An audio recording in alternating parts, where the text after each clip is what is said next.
महाराजनी जय।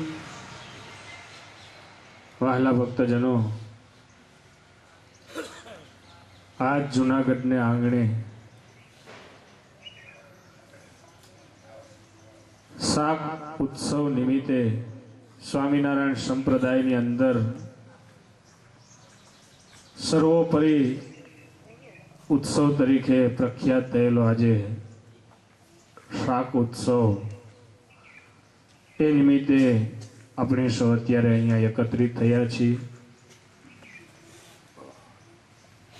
शाक उत्सव नो महिमा एमां आजे पौष महीनो एटले माघ महीनो।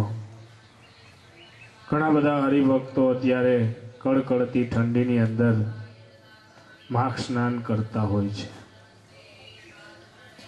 माघ महीना में करेलू अने एमांय पवित्र पुण्यकाळ दिवस मकर संक्रांति नो दिवस। आ त्रिवेणी संगम नी अंदर आज ज्यारे आपणे अहींया उपस्थित थया छीए, शाक उत्सव पौष महीनो अने एमांय साथे साथे मकर संक्रांति नो दिवस एटले पुण्य नो दिवस। तो पहला अपने पौष महीना की बात करिए तो पौष महीना अंदर जूनागढ़ना आदिगुरु अपना सौना गुणातीतानंद स्वामी नो पौष सुधी पूर्णिमा ने दिवसे दीक्षा दिवस है। गुणातीतानंद स्वामी ने डभाण अंदर महाराजे जयरे 18 दिवस जेतलपुर डभाण अंदर 18 दिवस नो जयरे महाराजे यज्ञ कर्यो त्यारे गुणातीतानंद स्वामी ने भागवती दीक्षा आपेली। तो महाराजे 18 दिवस नो यज्ञ पण पौष महीना में कर्यो तो अने गुणातीतानंद स्वामी नो दीक्षा दिवस पण पौष सुधी पूर्णिमा नो दिवस। साथे साथे माघ महीनो एटले के माघ पौष महीना नी पूनम थी मा महीना नी पूनम सुधी माघ स्नान नो पण एटलो ज महिमा छे। एट बदलो महिमा कहेवाय छे कि एक महीनो सुधी जे ठंडा पाणी एटले के માટલાના પાણીએ સ્નાન કરે અને કરેલા તમામ પાપો તમામ કર્મો ઈ નાશ પામે છે। એવો પવિત્ર મહિનો છે પૌષ મહિનો। સાથે સાથે આજનો દિવસ એથી પણ પવિત્ર છે. મકર સંક્રાંતિનો દિવસ છે. મકર સંક્રાંતિને દિવસે એમ કહેવાય છે દાન કરવાથી એ દાનનું અનંત ગણું ફળ મળે છે. મકર રાશિમાં સૂર્ય આજે પ્રવેશ કરે છે અને મકર રાશિમાં સૂર્ય પ્રવેશ કરે પછી કોઈનું મૃત્યુ થાય ને તો એ મૃત્યુ પણ શોભી ઉઠે છે અને પુણ્યશાળી માણસ કહેવાય છે. મહાભારતની અંદર ભીષ્મ પિતામહની વાત આવે છે. ભીષ્મ પિતામહ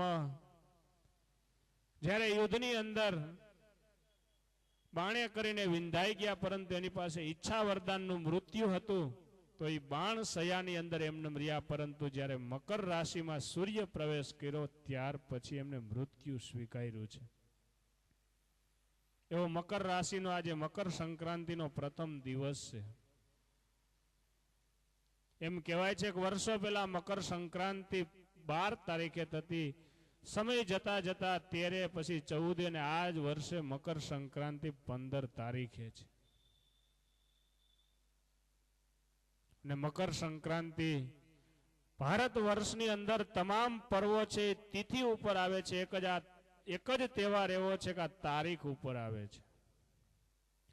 તમામ તહેવારો છે હિન્દુ ધર્મના એ ચંદ્રમા ઉપર હોય છે, ત્યારે મકર રાશિનો એક જ તહેવાર એવો છે કે સૂર્ય ઉપર છે. એવો આજનો શુભ દિવસ છે, શુભ મહિનો છે. અને જેમાં આપણો શાક ઉત્સવની વાત તો આપણે ઘણી વખત કરીએ છીએ. મહારાજે જ્યારે લોયાની અંદર શાક ઉત્સવ કર્યો, સુરા ખાચર એમની વૃત્તિ થોડીક સ્વાદ વૃત્તિ હતી. સુરા ખાચરને મહારાજને વિશે નિષ્ઠા બહુ, પરંતુ જમવામાં સ્વાદ્ય હતા. એને લઈને મહારાજે શાક ઉત્સવ કર્યો હશે. અને મહારાજે શાકમાં એવો સ્વાદ મૂક્યો કે તમામ પ્રકારના મિષ્ટાનો, તમામ પ્રકારના ફરસાણો, તમામ પ્રકારની બીજી બધી આઈટમો સંતો હરિભક્તો મૂકી અને મહારાજના બનાવેલા શાકને સંતો પ્રસાદ માની અને જમે. અને શાક જમે અને શાકમાં એવો સ્વાદ આવ્યો કે તમામ મિષ્ટાન, ફરસાણ, બીજી તમામ વસ્તુઓ બધાને ભૂલાઈ ગઈ. ત્યારે આજે 2 સદીઓ થયા. આ શાક ઉત્સવ સ્વામિનારાયણ સંપ્રદાયમાં પ્રખ્યાત થયો. અને આજે પણ ક્યાંય તમે બીજા સંપ્રદાયોમાં તમે જુઓ, ઇતિહાસોમાં જુઓ, ક્યાંય જમવાનો શાકનો ઉત્સવ થતો હોય એવો એક આપણા સ્વામિનારાયણ સંપ્રદાય સિવાય બીજે ક્યાંય નથી. એમાં સાથે સુરા ખાચરની સમર્પણની ભાવના રહેલી છે. એમના ધર્મપત્ની શાંતાબાઈ એમની પણ સમર્પણની ભાવના રહેલી છે. જ્યારે લોયાની અંદર એમના ઘરમાં ચોરી થઈ, ચોર લોકો પટારો આખો ઉપાડીને લઈ ગયા. આખો પટારો ઉપાડીને જઈ લઈ ગયા. પૂછવામાં આવ્યું, આખી રાત મહેનત કરી પણ પટારો તૂટ્યો ને તાળું પણ ખુલ્યું નહીં. સુરા ખાચરને હવારે ખબર પડી. સુરા ખાચર કે મારે અનીતિનો 1 પણ રૂપિયો નથી, મારા રૂપિયામાં કાંઈ કોઈ ચોર લઈ ન શકે. સવારે ગામના માણસોએ ખબર આપી, બાપુ તમારો પટારો ગામને સીમાડે પડ્યો છે. માણસો દ્વારા પટારો મંગાવ્યો, જોયું તો પટારો અકબંધ હતો. ખોલતી વખતે બાપુએ સંકલ્પ કર્યો કે આમાંથી જેટલી મિલકત છે અડધી મિલકત મહારાજને અર્પણ કરી દેવી છે.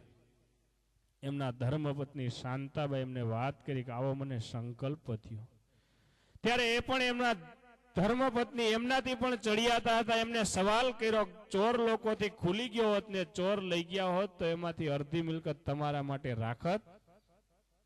તો કે ન રાખત.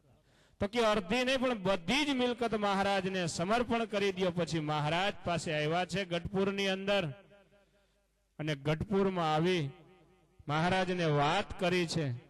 મહારાજ આવી રીતે અમારે બનાવ બન્યો છે અને અમારે હવે સેવા કરવી છે. મહારાજે કીધું અમે તમામ સંતો હરિભક્તોને લઈને લોયા આવીએ છીએ. અને મહારાજ આ પોષ મહિનાની કડકડતી ઠંડીમાં લોયા આવ્યા છે. અને લોયા આવી અને લોયાની અંદર શાક ઉત્સવ કર્યો છે. ત્યારથી આ શાક ઉત્સવ આપણા સ્વામિનારાયણ સંપ્રદાયમાં પ્રખ્યાત થયો છે. આમાં સમર્પણ સર્વસ્વની ભાવના સમાયેલી છે. તો આવો પવિત્ર દિવસ, મકર સંક્રાંતિનો દિવસ પુણ્યકાળ દિવસ પણ કહેવાય છે. તો એવા પવિત્ર દિવસે આપણે સૌ જ્યારે અહીંયા ભગવાનના નામ સ્મરણ સાથે કાંઈક જીવનમાં મેળવવા સાથે શાક ઉત્સવ નિમિત્તે જ્યારે આપણે અહીંયા ભેગા થયા હોય ત્યારે આપણે સંતોની અમૃતવાણી તરફ જઈએ છીએ.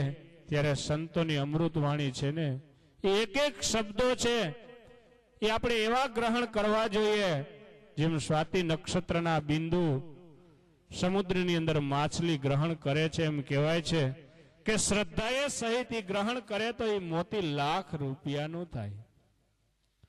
મંદ શ્રદ્ધાએ ગ્રહણ કરે તો એ મોતી અડધો લાખનું થાય, અને પડ્યું ગ્રહણ કરે ને તો એ મોતી ફટક્યું થાય.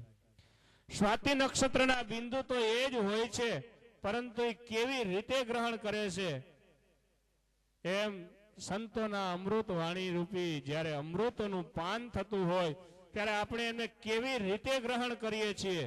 ભગવાનના સ્વરૂપમાં મનની વૃત્તિ જોડીને આપણે એકાગ્રાકાર સ્થિર થઈને આપણે એમ વિચારીએ કે આ આપણા માટે વાતો થાય છે, એવી જ્યારે ભાવના કેળવી અને આપણે શ્રવણ કરીએ શ્રદ્ધાએ સહિત, તો એ જરૂરી લાખ રૂપિયાનું મોતી થાય.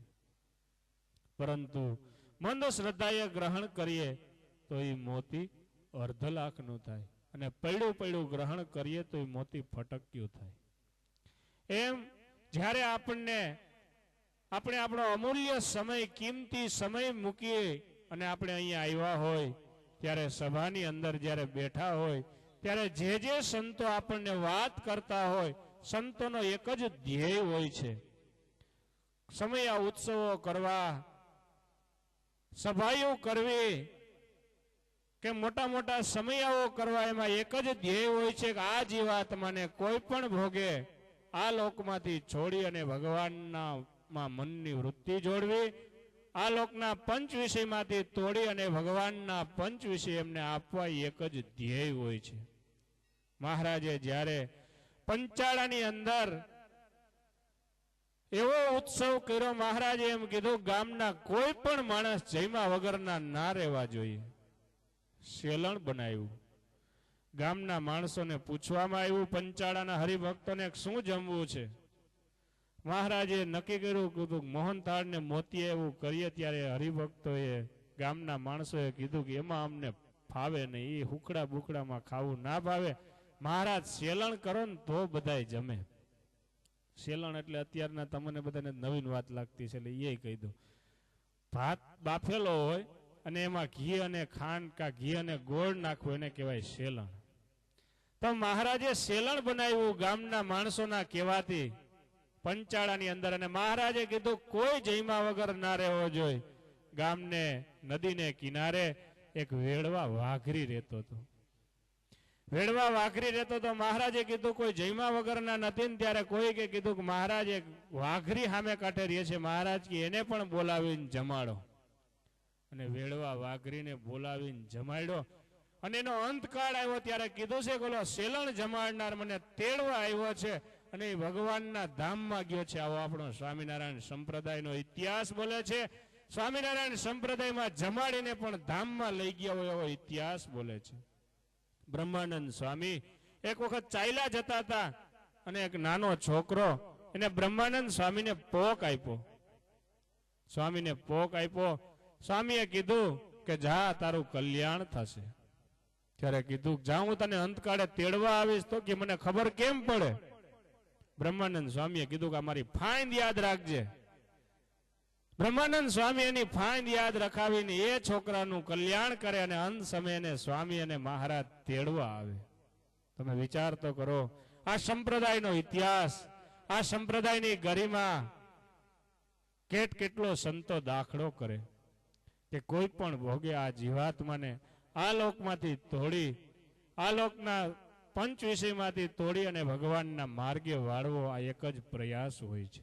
પછી સમયા ઉત્સવોના માધ્યમ દ્વારા કે સભાઓ દ્વારા કે કોઈ પણ ભોગે મહારાજનો નિત્યક્રમ જો તમે પૂજાપાઠ કરતા હો, સભાયું કરતા હોવ, એમાં એકમાં તમામમાં એક જ ધ્યેય છે કે આ જીવાત્માને ભગવાનના ધામ સુધી પહોંચે એવો શુદ્ધ કરી અને ભગવાનના ધામમાં લઈ જવાનો પ્રયાસ છે.